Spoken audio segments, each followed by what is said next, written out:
क्या हो जब दो अलग अलग एनिमे यूनिवर्स के सबसे खतरनाक कैरेक्टर एक दूसरे के आमने सामने आते तो उनकी ताकतों का मुकाबला कुछ ऐसा होता है जो हमें सोचने पर मजबूर कर देता है। क्या डियाब्लो की जादुई शक्तियां ब्लैक गोकू को हरा पाएगी या फिर ब्लैक गोकू का अद्भुत पावर डियाब्लो को हैरान कर देगा? तो आज हम लोग यही डिस्कस करेंगे कि डियाब्लो वर्सेस गोकू ब्लैक के बीच में एक फाइट हो जाए तो कौन जीतेगा। तो वीडियो बहुत ज्यादा इंटरेस्टिंग और मजेदार होने वाला है, तो अंत तक बने रहना। और अगर वीडियो में नए आए हो तो वीडियो को एक लाइक करके चैनल को सब्सक्राइब जरूर कर देना। तो आज की वीडियो को शुरू करते हैं बिना किसी देरी के। तो सबसे पहले हम डियाब्लो की पावर्स एंड वो किस एनिमे के कैरेक्टर है वो जानेंगे। तो Diablo that time I got reincarnated as a slime anime का एक कैरेक्टर है और इस एनिमे का ये एक डीमन है, लेकिन छोटा मोटा कोई डीमन नहीं, प्राइमोर्डियल डीमन है जिसका असली नाम नोएर था। तो डियाब्लो एक प्राइमोर्डियल डीमन है, यानी सबसे पुराना और स्ट्रॉन्गेस्ट डीमन में से एक। इस लेवल के डीमंस के पास लिमिटलेस माना होता है और उनकी पावर्स ऑलमोस्ट डिवाइन होती है। और डियाब्लो के पास डार्क मैजिक का हाईएस्ट लेवल नॉलेज है। वो ऐसे स्पेल्स कास्ट कर सकता है जो रियलिटी को डिस्टॉर्ट करते हैं, टाइम और स्पेस के लॉस तोड़ सकता है, इमोर्टल्स बींग्स को भी डिस्ट्रॉय कर सकता है। डियाब्लो सिर्फ स्ट्रॉन्ग नहीं, जीनियस लेवल इंटेलिजेंट भी है। वो बैटल में क्लाइमी एनालाइज करके एनिमी के वीकनेस आइडेंटिफाई करता है, फिर एक ही मूव में फिनिश कर देता है। इस वजह से उसका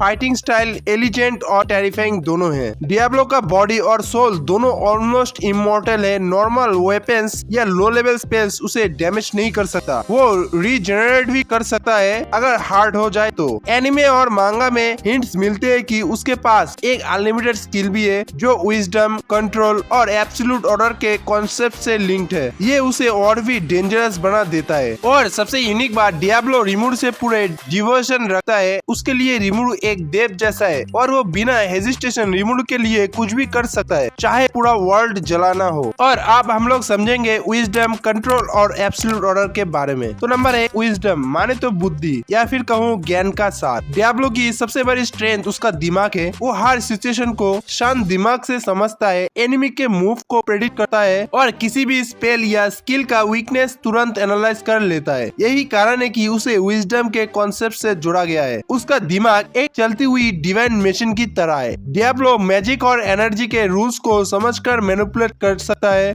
एनिमी के स्पेल्स को डिकॉन्स्ट्रक्ट कर देना, बैटल में एक सेकंड में 1000 कैलकुलेशन करना। यही तो होता है विजडम जो डियाब्लो के पास भर भर के है। नंबर 2, कंट्रोल या फिर कहूँ नियंत्रण। डियाब्लो के लिए कंट्रोल का मतलब है सिर्फ दिमाग पर नहीं बल्कि एनर्जी, स्पेस और मैटर पर भी कमांड रखना। वो मैजिक क्यूज को अपनी मर्जी से चलाता है, जैसे कोई चीज मास्टर हर पीस को परफेक्ट जगह पर रख रहा हो। एग्जाम्पल, एनिमी के अटैक्स को हवा में ही रोक देना, स्पेस डिसॉर्ट करके ओपोनेंट को ट्रैप कर लेना, अपनी ऑरा और मूवमेंट पर 100% कंट्रोल रखना। Number 3, absolute order. ये उसके कॉन्सेप्ट का सबसे खतरनाक हिस्सा है। एब्सोल्यूट ऑर्डर का मतलब है केओस के बीच भी लॉ बनाना। डियाब्लो एक पूरे केओस से जन्मा हुआ डीमन है, लेकिन उसके अंदर एक डिवाइन डिसिप्लिन है, एक ऐसा ऑर्डर जो सब पर भारी पड़े। रियलिटी के रूल्स को टेम्पोरली ओवरराइड कर देना, स्पेस टाइम के बैलेंस को रीसेट कर देना, अपने एरिया में एक लॉ जोन बनाना जहां सिर्फ उसके नियम चलते हैं। इन शॉर्ट, अगर इन तीनों को मिला दिया जाए तो डियाब्लो की अनलिमिटेड स्किल कुछ इस तरह होगी। मतलब एक ऐसी शक्ति जो समझ से चलती है, वो है विजडम, नियंत्रण से लड़ती है, वो है कंट्रोल, और नियम से दुनिया को जोड़कर रखती है, वो होता है एब्सोल्यूट ऑर्डर। अब तो तुम लोग समझ ही चुके होंगे। तो यही थी डियाब्लो की कुछ पावर्स एंड एबिलिटीज। तो आप बात करते हैं गोकू ब्लैक के पावर्स एंड वो किस एनिमे का कैरेक्टर है और उसके लाइफ के बारे में। तो स्टोरी स्टार्ट होती है यूनिवर्स 10 के काई जामासू से। जामासू एक वेरी टैलेंटेड और पावरफुल काय था, लेकिन वो ह्यूमंस को हेट करता था। उसका बिलीव था कि मोर्टल्स यूनिवर्स के बैलेंस को डिस्ट्रॉय कर रहा है और सबको एलिमिनेट कर देना चाहिए। जब जामासू ने गोकू को देखा जो एक मोर्टल होते हुए भी गॉड्स को चैलेंज करता था, तब उसे लगा कि मोर्टल्स डेंजरस है और वो जेलस भी हो गए क्योंकि गोकू के पास गॉड लेवल पावर थी विदाउट बीइंग डिवाइन। फिर जामासू ने सुपर ड्रैगन बॉल का यूज किया और विश मांगी, swap bodies with son Goku. Result था जामासू ने गोकू का बॉडी ले लिया और गोकू ब्लैक बन गया। गोकू की सोल मर गई और जामासू के उसके बॉडी में आ गया, लेकिन उसका माइंड और हार्ट रेट जामासू का ही था। यही रीजन है कि वो गोकू जैसा दिखता है, लेकिन सोच और पर्सनालिटी जामासू वाली है। कोल्ड, एरोगेंट और गॉड कॉम्प्लेक्स से भरा हुआ। बात करें ब्लैक गोकू के पर्सनल पर्सनालिटी के बारे में काम पोलाइट टोन में बात करता है, लेकिन अंदर से क्रूएल और सैडिस्टिक है। उसका मेन गोल है जीरो मोर्टल्स प्लान, पूरी यूनिवर्स के मोर्टल्स को खत्म करना। अपने आप को डिवाइन जस्टिस के रूप में देखता है ब्लैक गोकू। जामासु ने गोकू का बॉडी ले लिया था, इसीलिए उसे सैयन एबिलिटीज भी मिल गई। सैयन फाइटिंग इंस्टिंक्ट, जेनकाई बूस्ट, जब फाइट के बाद हील करे तो पावर बढ़ती है, की कंट्रोल और ट्रांसफॉर्मेशन। ये थी गोकू ब्लैक्स के कुछ पावर्स एंड एबिलिटीज। बट क्योंकि वो काइवी है, उसके पास डिवाइन एनर्जी और इमोर्टल का नॉलेज भी है, यानी उसकी power Saiyan plus God hybrid जैसी है।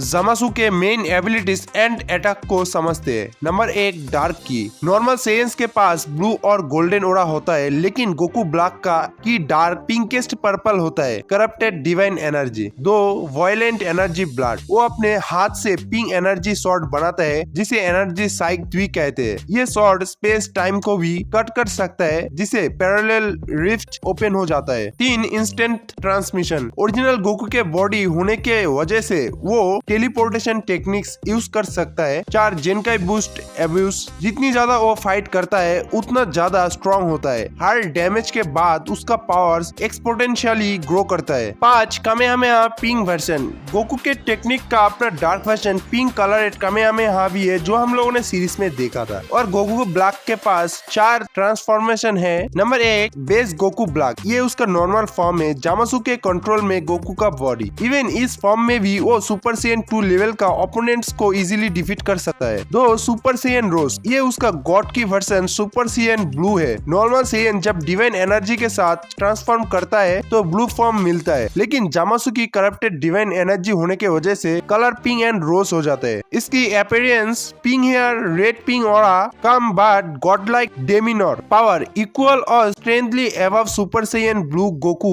And Vegeta. 3, dimensional rift form. एक टाइम पे ब्लैक ने अपनी एनर्जी ब्लेड इतनी बड़ी बना ली कि वो एक डिमेंशनल रिफ्ट ओपन कर देता है, जहाँ से उसका डॉपेलजेंजर्स क्लोन निकलते हैं। ये फॉर्म उसके अनस्टेबल डिवाइन पावर का प्रूफ है। फिफ्थ, जामासु। गोकू ब्लैक और फ्यूचर जामासु जो इमोर्टल था, उन्होंने पोतारा यार्निंग से फ्यूज किया। रिजल्ट हुआ fuse Zamasu half mortal Black Goku था और हाफ इमोर्टल जामासु था। ये form beyond super Saiyan blue Vegito के लेवल का था, लेकिन फ्यूज होने के बाद भी वो अनस्टेबल हो गया, क्योंकि मोर्टल और इमोर्टल एनर्जी के साथ मिक्स नहीं होती। एंड में उसका फॉर्म डिस्ट्रॉय होने लगता है और वो पूरी यूनिवर्स के साथ मर्ज होने लगता है। Literally a living God like corruption बन गया। End of black Goku. Goku, Vegeta और फ्यूचर ट्रैंक्स ने मिलकर फिफ्थ जामासु से फाइट किया। वेजिटो ब्लू ने कुछ टाइम के लिए उसे ओवरपावर किया, लेकिन फ्यूजन टाइम लिमिट के बाद खत्म हो गया। ट्रैंक्स ने लास्ट में स्प्लिट शॉट से जामासु का फिजिकल बॉडी डिस्ट्रॉय किया, पर उसकी स्पीड पूरी स्काई में फैल गई, यूनिवर्स के साथ मैच हो गया। लास्ट में जेनो द ओमनी किंग ने पूरा उस यूनिवर्स को इरेज कर दिया, ताकि जामासु का एग्जिस्टेंस ही खत्म हो जाए। तो मित्रों, इतना ही था गोकू ब्लैक के पावर्स और वो कैसे ब्लैक गोकू बना। लेकिन आप बात करते हैं, क्या ब्लैक गोकू के इतनी पावर्स काफी है डियाब्लो को हराने के लिए? आप इस पर बात करते हैं। तो देखो, डियाब्लो एक पावरफुल डीमन लॉर्ड लेवल का कैरेक्टर है। उसके पास मैजिक, रीजनरेशन और समोनिंग पावर है, लेकिन उसका पावर स्केल फैंटेसी लेवल तक लिमिटेड है। और दूसरी तरफ गोकू ब्लैक एक गॉड लेवल सैयन है, जिसका सुपर सैयन रोज फॉर्म यूनिवर्स लेवल डिस्ट्रक्शन कर सकता है। उसकी स्पीड, पावर और कॉम्बैट एक्सपीरियंस डियाब्लो से कई गुना ज्यादा है। तो सीधी बात, नो बकवास, रॉ पावर और स्पीड के बेस पर गोकू ब्लैक जीतेगा। लेकिन अगर कहानी के rules, magic, immortality, resurrection act apply किया जाए तो डियाब्लो कुछ सिचुएशन में ही जीत सकता है। सीधा जवाब, ओवरऑल गोकू ब्लैक स्ट्रॉन्गर है डियाब्लो से। डियाब्लो सिर्फ स्पेशल कंडीशन में ही जीतेगा। तो हाँ, इस मैच का विनर है गोकू ब्लैक। तो इस वीडियो को आप लोगों को कैसा लगा कमेंट में जरूर बताना, और क्या सही में डियाब्लो जीतेगा या फिर गोकू ब्लैक जीतेगा? ये तो थी मेरी ओपिनियन। तुम्हारी ओपिनियन कमेंट में मैं सुनना चाहूंगा। और मैं मिलता हूँ अगले किसी वीडियो में, तब तक के लिए टाटा, बाय बाय, सायोनारा।